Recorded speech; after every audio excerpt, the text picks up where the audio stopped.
Hello everyone. Today I am doing something different on the channel. I want to review this new Lewis Capaldi album, Broken by Desire to be Heavenly Sent, or for short, because it really shocked me and I want to talk about it. This album is way better than I thought it would be. A huge improvement from his last project, Divinely Uninspired to a Hellish Extent, or Ditahi for short. Not saying that the last project was bad, but this one is much better. After all the singles dropped, I expected this album to be an average 4 out of 10, maybe 5 out of 10, and nothing special, and I would just forget about it in a couple of weeks. But I was so wrong. I gotta stop underestimating this man and judging him, because I remember doing the exact same thing to his last project. I remember thinking it wasn't going to be special, and then it was kind of really good. I don't know why I do that. Maybe it's because his album titles are pointlessly long and very stupid. The first track is Forget Me. Alright, you're forgotten. Track 2 is Wish You the Best. This is a lovely piano ballad. You all know the saying, if you love someone, let them go, and that is what this song is about. He has all these things he wants to say, but in the end, he says, I wish you the best, because if his girl is happy, he's happy, and I think that's beautiful. The piano is also gorgeous in this track. Track 3 is pointless. One word. Ew. I love sappy romance in songs about sappy romance, but this is pushing it. I have a limit, and this is pushing that. I mean, come on, really? Everything is pointless without you? You're not 14 anymore, Lewis. You're 26. Get the fudge out of here with that. Did you write this when you were 14? Because that's the only thing that justifies this track. Every verse, every line is so sappy and cringy. I don't like it. I don't like talking about this. Next track, please. Oh boy.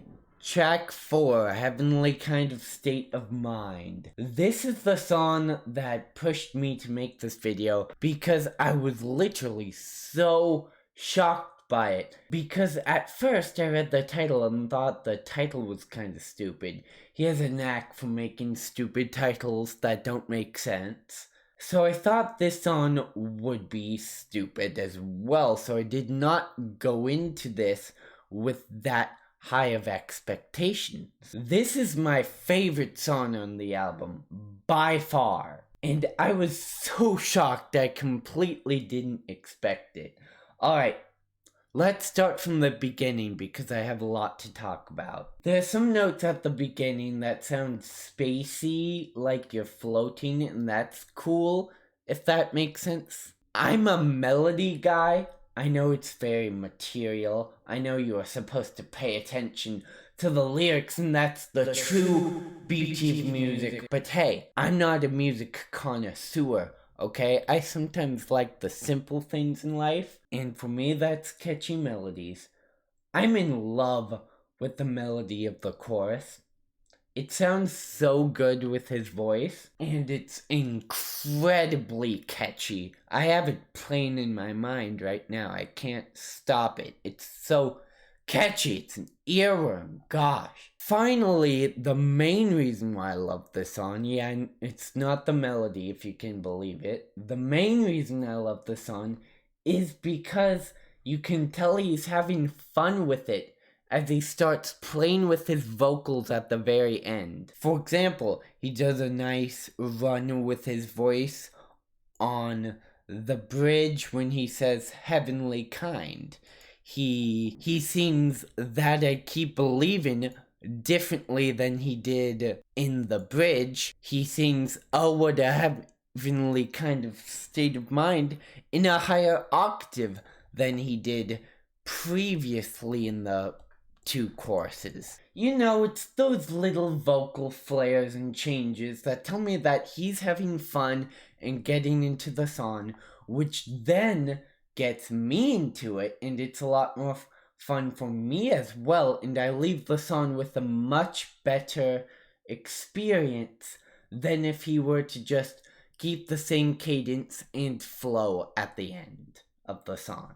As we are leaving the only happy track on this album, we hit track number 5. Bad grammar aside, I really like the song. The gentle guitar plucking in the first pre-chorus combined with the melody and his voice is very nice to listen to. At first I thought this song was about him just asking a stranger the question, haven't you ever been in love before? And then the stranger said it's a heavenly feeling that you can't ignore.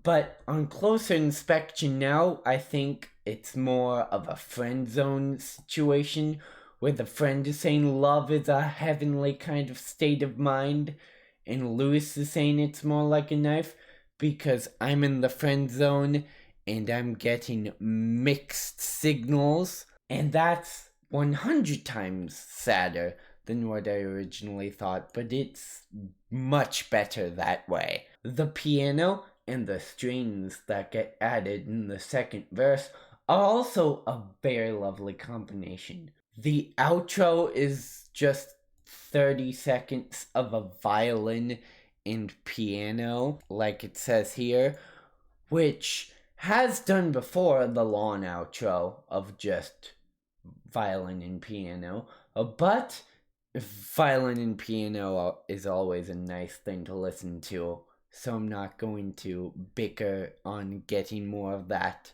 Track number 6 is very sweet and sappy. Not as much as Pointless, which is great because I can actually bear this one. Piano was very lovely, and the message about being there for your partner warmed my heart. I don't have a lot to say about this track other than the fact that it warmed my heart, so I'm just gonna move on. Track 7, Burning, is also a track I do not have a lot to say about. This is the only track I'm kind of confused about the meaning of the song. I'm not quite sure what it means, but it sounds good, so I like it. The guitar is nice. Track 8, Any Kind of Life. Any Kind of Life is something special. I'm actually considering moving this one up to first place.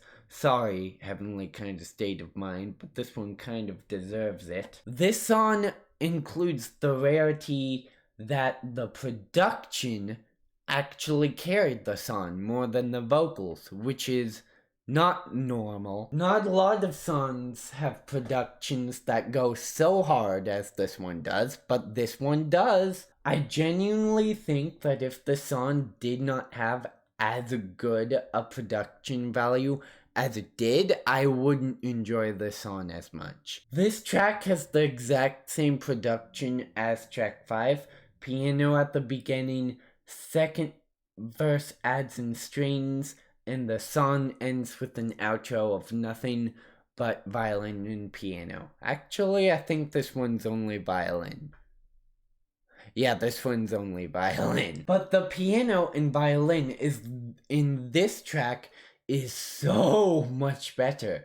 It's gorgeous. The piano hits all the right notes to make me feel all sorts of things, and it hurts, but it's also glorious at the same time. It doesn't really help when the violin gets involved either, it just gets more pretty. The production of this track actually moves me a lot. It just does all the right things to make the track work. The vocals are decent. I like that his voice gets so big while singing the title of the song, but the production is the main reason why I fell in love with this track in the first place. The Pretender is a stereotypical song about how you hate yourself so much, you put on a mask and you pretend. This song has been done a million times before, and while I will say This is low in my ranking. I enjoy it somewhat, to a certain degree. It has an eerie playfulness when you get to the chorus, which I think is the vibe he was going for with this track. I also like how his voice gets so big on I, but then goes back down on no. That's a very nice touch. Other than that, I'm kind of neutral on this track. Next song. Leave Me Slowly is boring. I like sad songs a lot, but not slow sad songs like this one. The main problem with this track is that I feel like the beat does not match up with the speed he is singing at.